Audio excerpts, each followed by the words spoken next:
وہ فیصلہ کر سکتی ہیں اور میرا خیال ہے کہ یہ بہتر فیصلہ ہے. ٹھیک ہے، آپ کے نزدیک یہ بہتر فیصلہ ہوا. آپ نے ایک لفظ استعمال کیا حسن رضا پاشا صاحب کے فارمیشن جب اس بینچ کی ہوئی. جہانگیر صاحب،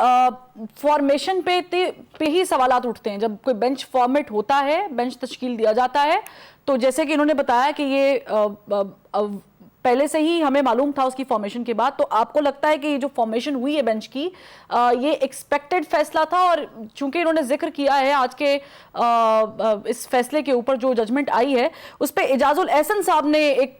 پوائنٹ اٹھایا تھا. انہوں نے کہا تھا کہ ملٹری کورٹس آرٹیکل 175 کے تحت قائم ہونے والی عدالتیں نہیں ہیں. اگر ایسا ہے تو 2015 کے جس کیس کا انہوں نے حوالہ دیا ہے، یعنی جو مینشن کیا ہے، اس میں بھی سویلین کے ٹرائل چلے تھے، تو اس کا کیا ہوگا؟ کیا وہ اس سے مطابقت رکھتے ہیں؟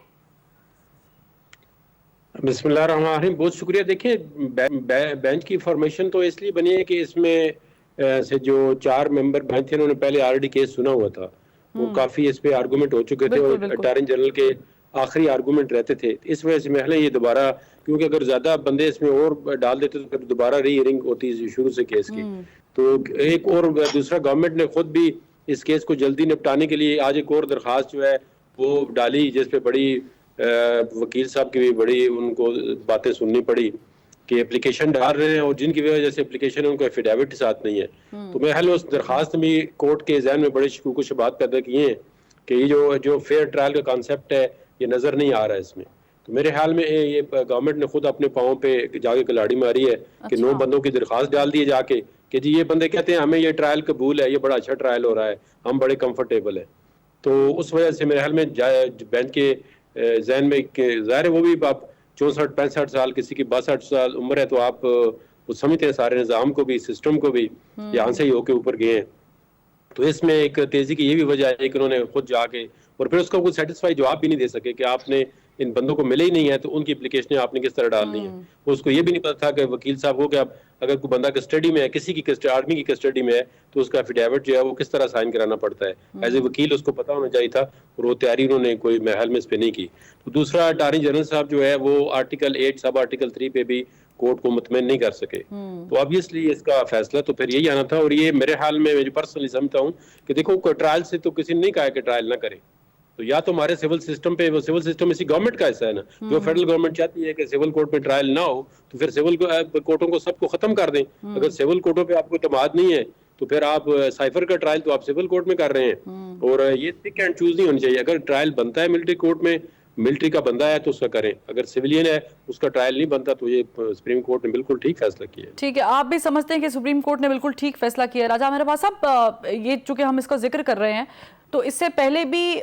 ریفرنس دیا گیا 2015 کا کہ کچھ سویلین ٹرائل جو ہے وہ ہوئے ہیں ملٹری کورٹس میں. آپ سمجھتے ہیں کہ یہ بالکل ٹھیک ٹائم تھا جو ججمنٹ ہوئی ہے اس کے بعد روایت چینج کی جائے گی؟ پہلے جس طریقے سے ملٹری کورٹس میں ٹرائل کرنے کی بات ہوتی تھی سویلینز کے یا جن کے ہوئے ہیں، یہ ان کے لیے بھی کوئی ریلیف ہو سکتا ہے ان فیوچر یا نہیں؟ یہ صرف جو آج کا معاملہ تھا، ابھی کا معاملہ تھا 9 مئی کے بعد، یہ اس حد تک محدود ہے؟ 2015 کی جس کا فیصلہ کر راولپنڈی کا جو بار کا ڈیسیژن، اس میں جو ایشو تھا وہ یہ تھا کہ انہوں نے ایک کانسٹیٹیوشنل امینڈمنٹ کی تھی اور اس میں ایک ٹائم پیریڈ رکھ دیا تھا. اس کو بعد میں ایکسٹینڈ بھی کیا گیا and by flux of time وہ کانسٹیٹیوشنل امینڈمنٹ ختم ہوئی.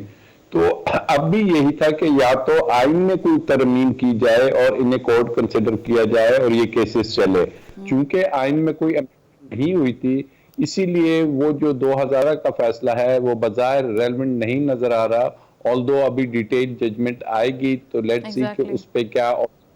آتی ہیں کیا نہیں آتی. اور جو آج فیصلہ ہوا ہے اس میں اٹارنی جنرل سے بڑے کلیئرلی جو کوسچنز کیے گئے انہیں آرٹیکل 8 سب کلاس 3 کی ڈیفینیشن پہ متوجہ رکھا کورٹ نے کہ ہمیں سیٹسفائی کہ کوئی بھی قانون جون سا ہے وہ فنڈامنٹل رائٹس کے خلاف نہیں ہو سکتا. آرٹیکل 4 آرٹیکل 10A یہ تمام چیزیں، یہ جو قانون ہے جو اس میں آرٹیکل 8 میں پارلیمان کو اختیار دیتی ہے کہ آپ فنڈامنٹل رائٹس کو سائڈ پہ رکھ کے قانون سازی کر سکتے ہیں، وہ صرف سب سی کے تحت کر سکتے ہیں. اور سی میں واضح طور پہ لکھا ہے کہ جی کہ وہ آرمی یا پولیس یا ان اداروں کی جو ڈسپلن سے متعلق چیزیں ہیں یا ان کی جو فرائض سر انجامی ہے اس میں اگر کوئی ایشو ہے تو اس کو ان کے ممبرز کی حد تک ٹیکل کرنے کے لیے یہ قانون سازی کی اجازت ہے. تو جس پہ انہوں نے کہا کہ کیونکہ یہ تو ممبرز کی حد تک آپ ہے تو اس پہ اٹارنی جنرل نے کہا کہ جی اگر اس کی اپنے فرائض کی سر انجامی میں کوئی مداخلت ہے تو پھر تو اس کو آرمی کورٹس میں کیس لے جایا جا سکتا ہے. جس پہ عدالت نے کہا کہ جی یہ تو خالی آرمی اس میں نہیں لکھا ہوا, اس میں تو پولیس کا بھی ذکر ہے. تو کل کو پولیس فرائض ہیں کہ اگر کوئی سگنل بریک کر دیتا ہے تو کیا جی یہ بھی اس کے فرائض کی سر انجامی میں مداخلت ہے یا کوئی اور افینس ہو جاتا ہے تو کیا اسے بھی ایسے ہی کورٹ میں لے جایا جائے گا, جس سے وہ کوئی سیٹسفائی نہیں کر پائے. اور الٹیمیٹلی کورٹ نے کہا کہ جی یہ جو 103 بندوں کا جو ٹرائل ہے یہ ان عدالتوں میں نہیں چلنا چاہیے. یہ جو اوفینسز ہیں یہ جب آپ کی سول جو اوفینسز ہیں اس میں یا کورٹس میں ان میں چلائے. اور کیا وجہ ہے کہ جی یہ آپ چلا رہے ہیں ادھر, کیونکہ جو آپ آرٹیکل 175 کی بات کر رہی ہیں فارمیشن آف کورٹ, تو کیا یہ اس کے زمرے میں جس پہ خود اٹارنی جنرل صاحب کا کہنا تھا کہ یہ اس کے تحت بنی ہوئی کورٹ ہی ہے. تو آرٹیکل جو بعد میں آیا 18th امینڈمنٹ کی شکل میں, اس میں تو کلیئرلی لکھا ہے کہ جی ڈیو پروسیس آف لا اور فیئر, تو یہ تو پہلے نہیں تھا. تو ان تمام چیزوں کو مد نظر رکھتے ہوئے کورٹ اس نتیجے پہ پہنچی کہ یہ اب اس میں جو ایشو آ رہا ہے وہ ہے کہ ایک جج صاحب نے ابھی اپنا فیصلہ یہ تو کہہ دیا کہ 103 جو افراد ہیں یہ ملٹری کورٹس میں بالکل ان کا ٹرائل نہیں ہو سکتا, بٹ ایٹ ٹائم جو فیصلے کی پیرا 1 ہے اس میں انہوں نے اس کو 2(1)(d) کو ultra vires to the constitution کہہ دیا ہے. تو اس پہ انہوں نے ججمنٹ ریزرو کی ہے کہ جی میں اس پہ دوں گا کہ whether it is ultra virus اور ناٹ. اور وہی تھوڑا سا ایسا ایشو ہے جس کو میں سمجھتا ہوں کہ اب دیکھنا ہے کیا کیسے ٹیکل کیا گیا کہ اگر کوئی شخص ایسے کسی اوفینس میں انوالو ہے کہ وہ ان کے ساتھ اس کا نیکسس جو سا ہے وہ کسی آرمی کے آفیسر کے ساتھ یا کسی ملک دشمن کے ساتھ ایسا ہے, یا وہ بالکل ان چیزوں کو مانیٹر کر رہا تھا, اسپونیچ کر رہا تھا, یا اور ایشو یا کوئی ایسی سیبوٹاج کی ایکٹیویٹی میں ہوتا ہے ان کنائنس وچ, تو ایسی سچویشن میں کیا ہوگا. تو یہ وہ تمام چیزیں ہیں کہ جو اب ڈیٹیل فیصلہ آنے کے بعد ہی صحیح, یعنی ڈیٹیل فیصلہ آئے گا تو بہت ساری چیزیں ظاہر ہے کہ ڈی کوٹ ہوں گی اور دوبارہ سے یہ زیر بحث آئے گا. لیکن پاشا صاحب یہ بتائیے گا کہ اب یہ فیصلہ تو آ چکا ہے, کیا اس فیصلے کے خلاف کوئی گنجائش ہے؟ چونکہ ظاہر ہے کہ آپ لوگ قانونی ماہرین ہیں تو آپ سے یہ رائے جان رہے ہیں, ہم تو اس کو سیکھنے کی کوشش کر رہے ہیں کہ کیا اس فیصلے کے خلاف کوئی اپیل میں جا سکتا ہے؟ جی بالکل, ابھی حال ہی میں سپریم کورٹ آف پاکستان نے supreme court practice and procedure act کو یہ ہے اور یہ ٹھیک ہے, پارلیمان نے ٹھیک بنایا ہے, اور اس میں آرٹیکل 184(3) کی کوگنیزنس جن مقدمات میں لی اس میں ڈال دی گئی ہے. تو متاثرہ فریق یقیناً اگر وہ چاہیں, اگر ان کو ایڈوائز کیا گیا ہو تو وہ پھر اپیل فائل کر سکتے ہیں, جو کہ یہ جو معزز جج صاحبان 5 کی تعداد جن کی تھی یہ اس میں ایکسکلیوڈ ہوں گے, اور جو باقی ججز رہ گئے لارجر بینچ بنے یہ سارے 10 بیٹھے یا 12 جو بھی ہو تو اپیل دوسرا فریق کر سکتا ہے. ٹھیک ہے, یعنی آپ کہہ رہے ہیں کہ اس پہ اپیل پہ جایا جا سکتا ہے. جہانگیر جدون صاحب لیکن کوئی جائے گا اپیل میں؟ کیونکہ یہ ایک پوائنٹ ہے بالکل, جیسے کہ عامر عباس صاحب نے بھی ڈسکس کیا ہے کہ اگر کوئی نیکسس ملوث ہوتا ہے, کوئی ایسا فرد یا ایسا کوئی نام, اس کو پھر اسکروٹنی کرنا بڑا ضروری ہے. کیونکہ ابھی تو یہ فیصلہ آ رہا ہے اور ہمیں لگ بھی رہا ہے کہ فیصلہ بالکل ٹھیک ہے, ملٹری کورٹس میں ٹرائل نہیں ہونا چاہیے سویلینز کا, ان کے لیے سول عدالتیں ہوتی ہیں. لیکن کوئی اس آڑ میں بچ جائے تو پھر اس کا بھی الزام جو ہے وہ ظاہر ہم اپنے سسٹم پہ ڈالیں گے. تو آپ سمجھتے ہیں کہ یہ بڑا ایک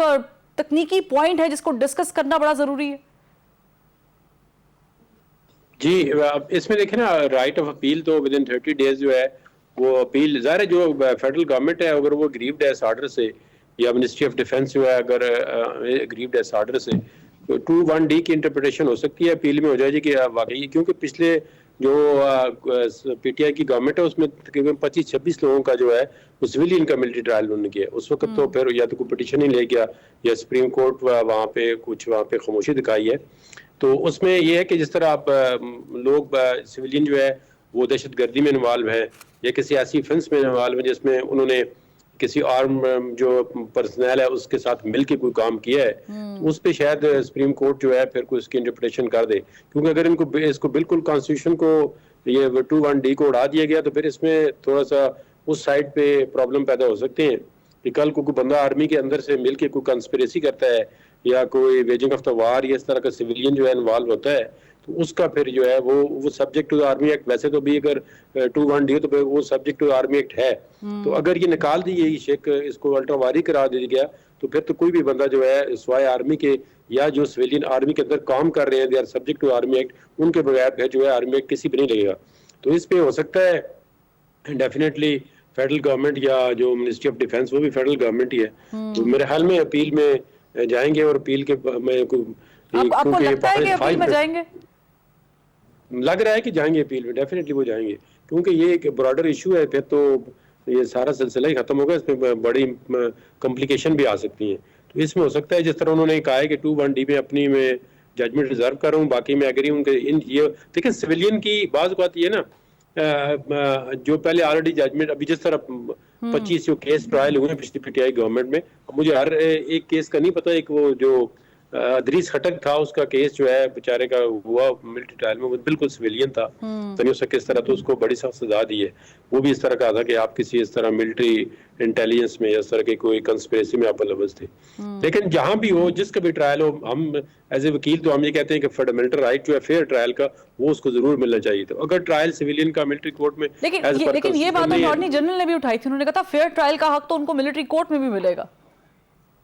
نہیں ملٹری کورٹس میں دیکھیں نا بندوں کا پتہ ہی نہیں ہے کب ٹرائل شروع کیا ہے. پہلے انہوں نے ٹیکنگ آ کے دیکھ کے گئے جی ہم ٹرائل نہیں شروع کریں گے. آج انہوں نے کل ایک لسٹ تھما دی جی کہ ہم نے تو ٹرائل یہی تو چیزیں میں نے کہا انہوں نے خود کا اپنا کیس خراب کیا. اب آرڈر ٹیکنگ اگر دے دی تھی آپ نے تو تھوڑا صبر کر لیتے یا کہتے جب ٹرائل شروع نہیں ہوا ہے آپ اجازت دیں تو ہم ٹرائل شروع کریں یا اس کا کیس فیصلہ کر دیں ہم ٹرائل شروع کریں. ایک انہوں نے یہ کام کیا کہ ٹرائل شروع کر کے کورٹ کو ابھی کہہ رہے ہیں جی ہم نے ٹرائل شروع کر دیا ہے. وہ دوسرا 9 بندوں کی اپلیکیشن جا کے لے گئے جی یہ بندے چاہتے ہیں کہ ہمیں ملٹری ٹرائل کے اندر یہ ہے سویلین ہے لیکن یہ خوش ہیں ٹرائل سے. تو یہ دیکھیں نا اس طرح پھر ایک ٹھیک ٹھاک کیس میں بھی آپ نے اتنے شکوک شبہات پیدا کر دی ہیں کہ جو آپ کی پھر وہ جو ہوتے ہیں نا ایک بونافیڈی یا ایک کلیئرٹی آف دا مائنڈ یا وہ فلوٹنگ آن دا سروس نظر آ رہی کہ آپ خود ہی اپنا کیس جو ہے وہ خراب کر چکے ہیں. ٹھیک ہے یعنی اب یہ تو آنے والے وقت میں پتہ چلے گا کہ کیا جایا جاتا ہے یا نہیں جایا جاتا. لیکن ہمارے سابق وزیر اعظم عمران خان صاحب اور سابق وزیر خارجہ شاہ محمود قریشی پر بھی فرد جرم آج عائد ہوئی ہے اور اس کے نتیجے میں ان کو کتنی سزا ہو سکتی ہے. یہ معاملہ جو سائفر سے شروع ہوا تھا اور فرد جرم پہ ختم ہوا ہے یہ کیا ہے, اس کے کیا قانونی پہلو ہیں, یہ ڈیٹیل میں ڈسکس کریں گے ایک بریک کے بعد. Welcome back. راجہ عامر عباس صاحب, آج یہ فیصلہ تو آ گیا کہ سویلین کا ملٹری کورٹ میں ٹرائل نہیں ہونا چاہیے, لیکن دوسری جانب سابق وزیر اعظم عمران خان اور سابق وزیر خارجہ شاہ محمود قریشی پر جو ہے وہ فرد جرم عائد کر دی گئی ہے. آفیشل سیکرٹ ایکٹ لگا ہوا ہے. مجھے یہ بتائیں کہ فرد جرم تو عائد ہو گئی ہے, ذرا اس کی بھی ڈیٹیلز ابھی آئیں گی. کیا ایکسپیکٹ کرتے ہیں آپ کی جو فرد جرم عائد کی ہے اس کے بعد کوئی کوشن موجود ہے خان صاحب کے پاس یا شاہ صاحب کے پاس, کوئی ایسا کوشن جس سے وہ ریلیف ہم جسے کہہ سکتے ہیں؟ دیکھیے فرد جرم سے تو کچھ ڈیٹرمن نہیں ہوتا, وہ تو ایک سیٹ آف ایلیگیشن ہے جو ان کے خلاف آ گیا ہے. کوئی بھی کرمنل کیسز جتنے بھی ہوتے ہیں اس میں انیشیلی تو فرد جرم لگ جاتا ہے, چاہے وہ قتل کا کیس ہو, ڈکیتی کا ہو, کڈنیپنگ کا ہو, کوئی بھی ہو. لیکن اس کے بعد کیس نے جس بنیاد پہ الاؤ ہونا ہے یا وہ سزا ہونی ہے یا بری ہونا ہے وہ تو وہ ایویڈنس ہے, وہ گواہان ہیں, وہ عدالت میں آ کے کیا بات کرتے ہیں, اور اس کے بعد ان کی جو بیانات ہیں اس پہ جو جرا ہوتی ہے اس میں کیا چیزیں, کیونکہ کرمنل ٹرائل ہے, اور اس کے بعد دیکھا جاتا ہے کہ جو چارجز اس چارج میں لگے ہیں, جو اوفینسز لگے ہیں سیکشن 5 اور 9 دو ہی لگے, تو کیا یہ اٹریکٹ کرتے ہیں, کیا یہ کوئی ایکٹ آف اومیشن یا کمیشن بنتا ہے ان سے, کوئی اس سے جرم بن ہی رہا ہے یا نہیں, اور 27-28 اگر گواہان ہیں تو اس سٹیج پہ کہنا, ہاں ہم اس چیز کو ذہن میں رکھ کے ضرور کہہ سکتے ہیں کہ جیسے آپ نے اپنے انٹرو میں بھی کہا کہ جی میاں صاحب کے لیے آسانیاں ہو رہی ہیں اور ایک وزیر اعظم کے لیے پریشانیاں ہو رہی ہیں, تو اگر تو پولیٹیکلی موٹیویٹڈ کیسز کی ہم ہسٹری دیکھتے ہیں تو اس کو رکھتے ہوئے مد نظر, تو یا جیسے کہ پہلے ایک ٹرائل ہوا وہ ایک توشہ خانہ کا کہ جس میں تمام کرمنل پروسیجر ہے یا safe administration of criminal justice کی جتنی بھی ریکوائرمنٹس ہیں ان کو ایک طریقے سے اٹھا کے سائڈ پہ رکھا گیا اور بڑی جلد بازی فیصلہ دینے کی کوشش کی, جو کہ اس وقت سینٹنس سسپینڈ ہے اسلام آباد ہائی کورٹ سے. تو اگر وہ ایک پیٹرن کے طور پہ رکھا گیا, لیکن ادروائز یہ ٹرائل چلے گا, 28 گواہان ہیں, ایک گواہ بھی اگر روز ہو ایک پیشی پہ تو کافی لینتھی پروسیجر ہوتا ہے, اس کے بعد ڈیفنس کو بھی موقع ملتا ہے, اور پھر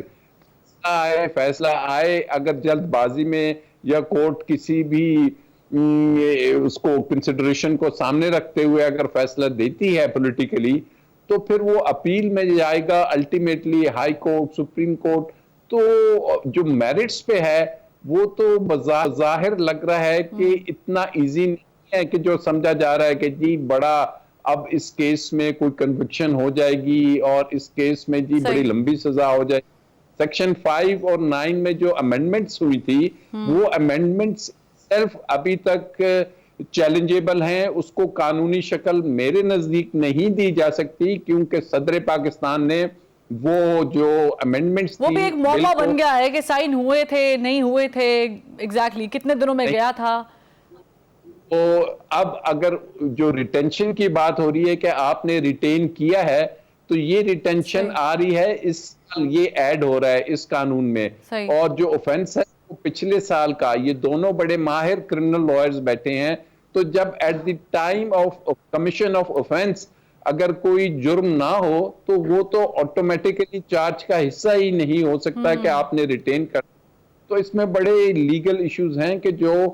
آگے چل کے پروسیڈنگز کے ساتھ ہمیں نظر آئیں گے, اور بظاہر یہ ایک پولیٹیکلی موٹیویٹڈ کیس ہی لگ رہا ہے. یہ پوائنٹ ہے. میں چاہوں گی میں جہانگیر صاحب سے بھی یہ سوال کروں اور حسن رضا پاشا صاحب سے بھی کہ کیا آپ کو بھی لگ رہا ہے کہ یہ وہ واقعی London plan level playing field والا معاملہ ہے یا اس کا کوئی اور پہلو بھی ہے؟ لیکن ایک بریک لے لیتے ہیں.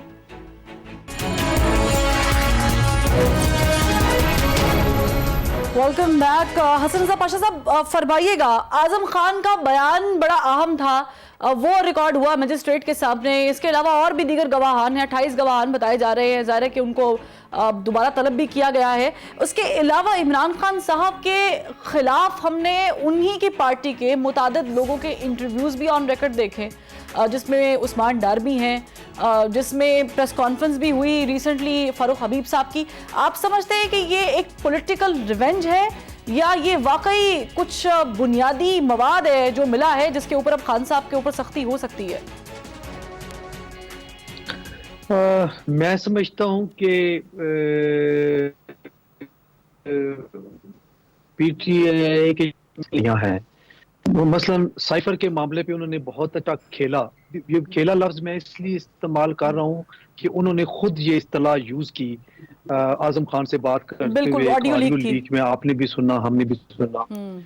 اچھا وہ کھیلے تو بہت اچھا, لیکن ادھر سے جو اس کے جو کانسیکوینسز ہیں پینل کوڈ کے حوالے سے یا آفیشیل سیکرٹ ایکٹ کے حوالے سے, وہ انہوں نے ان سے سکپ ہو گئے یا ان کو کسی نے بتایا نہیں کہ یہ بھی آپ قابل گرفت ہو سکتے ہیں. اب انہوں نے لہرایا بھی, اب یا تو وہ کہیں کہ وہ سائفر نہیں تھا تو پھر وہ اپنے آپ کو سچا ثابت نہیں کر سکتے